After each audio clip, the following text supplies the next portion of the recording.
আসসালামু আলাইকুম ভিউয়ার্স, আশা করি সকলেই ভালো আছেন। তো যে যেখান থেকে এই ভিডিওটি দেখছেন সবাইকে জানাই অসংখ্য অসংখ্য ধন্যবাদ।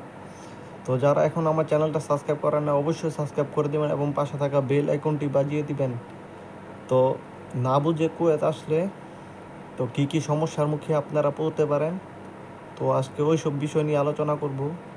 তো আশা করি ভিডিওটি মনোযোগ সহকারে দেখবেন এবং না টেনে পুরো ভিডিওটি দেখবেন। তো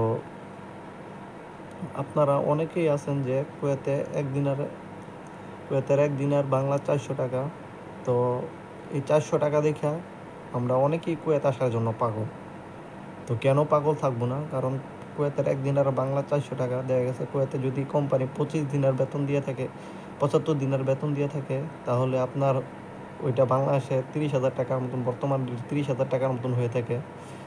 তো যাই হোক, এইটা ভাবি যে কোম্পানি দেবো 30,000 টাকা, আর বাইরে যদি একটা পার্ট টাইম করতে পারি দেখা গেছে 200-250 টাকা, তো আছে 1 লাখ 1.5 লাখ টাকা কামাবো। এই কারণে আমরা কুয়েত আসি, সবাই কুয়েতের জন্য জমা দিই, কুয়েত আসার জন্য পাগল থাকি। তো যারা ভাবেন যে কুয়েতে আইসা 200 টাকা 250 টাকা দিয়ে পার্ট টাইম করবো, তো এটা আপনারা অনেক ভুল করতেছেন। তো এটা ভাববা যদি আপনারা কুয়েত আসেন, তাহলে আমি মনে করবো আর কি আপনারা ভুল করতেছেন। বিকজ কারণ কুয়েতে এখন বর্তমানে যে পরিস্থিতি, তো পার্ট টাইম করাটা অনেক টাফ হয়ে যায়।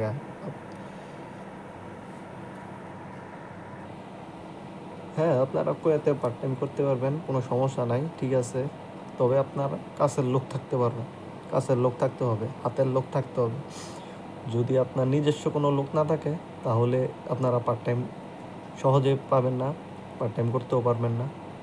তো বর্তমানে যে পরিস্থিতি, তো এই পরিস্থিতিতে পার্ট টাইম করাটা আর কি অনেক কষ্টকর হয়ে যেতেছে। তো দেখা গেছে অনেক কোম্পানি, অনেক অনেক জায়গায় আছে আপনারা পার্ট টাইম দিতেছে না, কাজ দিতেছে না। তো দেখা গেছে অবৈধ লোক নিতেছে না, কারণ দেখা গেছে ওইখানে আপনারও সমস্যা হবে, কোম্পানিও বন্ধ করে দিবে।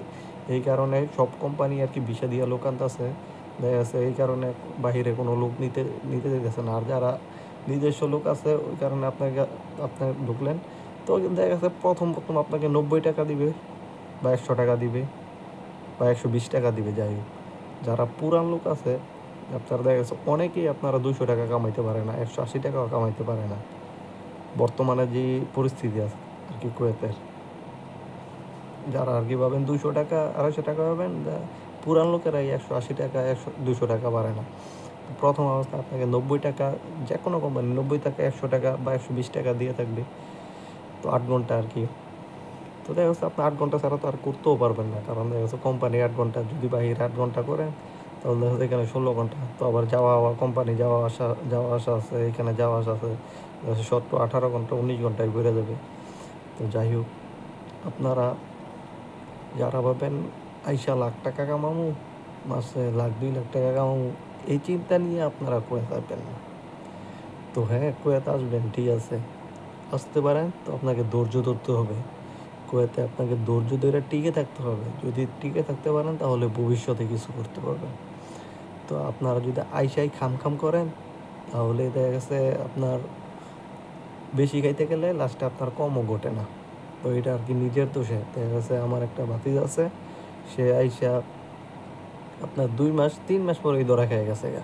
কী লাভটা হইলো, এই 1 লাখ টাকাও তুলতে পারছে না 3 মাসে, কত টাকায় 1 লাখ টাকাও তুলতে পারছে না, পার্ট টাইম করতে পারছে না। তো কী আর করবো, কোম্পানি ধরা গেছে, নিচে নিচে নামছে, ওর কাগজপত্র হয় নাই, নিচে নামছে, রেটের মাঝে পড়ছে, পুলিশে রেট দিছে, ওই রেটের মাঝে পড়ছে, তো ডাইরেক্ট বাংলাদেশে পাঠাই দিছি। তো কী লাভটা হইলো, তো দেখা যায় সে বলে নিচে নেট ভরতো নামছিল, নিচে রুম থেকে আর কি বিল্ডিং থেকে বাড়িছে নেট ভরার জন্য, নেট আসেন না, তো ওইখানে রেড দিছে পুলিশ। তো দেখা গেছে ম্যানেজার ফোন দিয়ে না করছে, নিচে নামিস না, নিচে পুলিশ আইছে, তারপরে ওই নামছে, কি ধরা খেয়ে গেছে। তো যাই হোক, যার রিজিক যত দিন আছে, সে অত দিন কুয়েত থাকবে। তো আপনারা আসতে পারেন, কুয়েত আসতে পারেন। তো আইসা অনেকে বিপদের সম্মুখীন হতে পারেন, ডিউটি নাই, আপনার পার্ট টাইম নাই, কোম্পানি ডিউটি দেয় না, কোম্পানির কন্ট্যাক্ট নাই। তো কেমনে চলবেন, কেমনে কী আছে বিষয়। তো যাদের আত্মীয় স্বজন আছে, তারা তো সাহায্য সহযোগিতা করবে। আর যাদের রুমমেট ভালো আছে, তো আপনার ডিউটি না থাকার কারণে আপনার দেখা গেছে চলাফেরার জন্য ও খাওয়া দাওয়া খরচ দিলেও দেখা যাচ্ছে অনেকেই আছে, অনেক রুমমেটে আছে ভালো। তো সবাই যে ভালো তা না, দেখা যাচ্ছে অনেক রুমমেটে আছে, আছে একজন ভালো, আবার অন্য রুমমেটে একজনও না। তো দেখা যাচ্ছে মাস শেষে আপনার হিসাব নিবি। তো যাই হোক, প্রবাসে কেউ কারো সাহায্য করে না। তো দেখা গেছে কার উপরে প্রবাসে একটা প্রতিযোগিতা চলে, কার উপরে কে যাবে, কারে মাইরা কে খাবে। তো এটা আর কি বাংলাদেশের ভিতরে চলে, বাংলাদেশিদের ভিতরে। তো ইন্ডিয়ান, আমি দেখছি ইন্ডিয়ান যারা আছে, ইন্ডিয়ানদের ভিতরে আবার এ চলে না। ইন্ডিয়ান আছে, নেপালি আছে, পাকিস্তান আছে, তাদের ভিতরে আবার এই হিংসাটা থাকে না যে তারে মাইরা আমি খাবো। কিন্তু বাঙালির উপরে বাঙালি বাঙালি আর কি বাংলাদেশিদের হিংসামি করে যে তারে মাইরা আমি খাবো, তারে মাইরা আমি খাবো।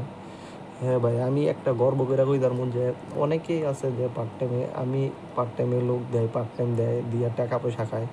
তো আমি যাই হোক, আমি লোক দিতাম, কিন্তু আমি ওদের ক্ষেত্রে আমি গর্ব করে হয়তো একটা টাকাও খাই নাই, আরাম খাই নাই। তো আমি যাই হোক হালালভাবে ইনকাম করছি। যারা আমি কাজ বাউ করে দিছি বা আমি লোক নিয়ে যাই পার্টির মাঝে, তো তাদের কাছ থেকে আমি একটা টাকাও বলি না যে আমাকে 1 টাকা দিবি, বা তোদের আমি 5 টাকা 6 টাকা করে দিই, তোর আমার 1 টাকা দিবি। তো ওই হারাম পথে আর কি আমি যাই নাই। তো সবাই দেখা গেছে তারাও কষ্ট করে, আমিও কষ্ট করি। তো আমার লোকের লেগে কল দেয়, আমি ওদের আর কি নিয়ে যাই। তো ওরাও কষ্ট করে ইনকাম করে, আমিও কষ্ট করে ইনকাম করি।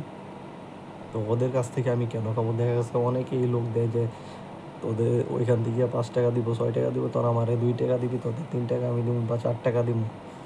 তো যাই হোক, এইসব কাজ কেউ করবেন না। এটা এটা হইল হারাম, সম্পূর্ণই হারাম। তো হালালভাবে ইনকাম করবেন। দেখা যাচ্ছে হালালভাবে ইনকাম করলে ওই ইনকামের মাঝে বরকত থাকে, আল্লাহর বরকত থাকে। আর কুয়েতে না, সকল প্রবাসীরাই ধৈর্য ধরবেন। ধৈর্য ধরলে আর কি, ধৈর্যর ফল সবসময় মিষ্টি হয়, এটা সবসময় মাথায় রাখবেন। তো যাদের ডিউটি নাই তারা টেনশন করবেন না, তো ডিউটি হয়ে যাবে। আর যাদের পার্ট টাইম নেই তারাও টেনশন করবেন না, টেনশন করার কোনো কারণ নাই। আপনারা আর কি ধৈর্য ধরবেন। দেখা যাচ্ছে এখন নাই, 2 দিন পরও তো হতে পারে, 2 দিন পরে নাই, এরপরেও তো হতে পারে। তো এক সময় না এক সময় হবে। তো যাই হোক, যার রিজিক যেন আছে, তো ওইখান থেকে আপনার রিজিক আসবেই। তো আশা করি ভিডিওটি বুঝতে পেরেছেন।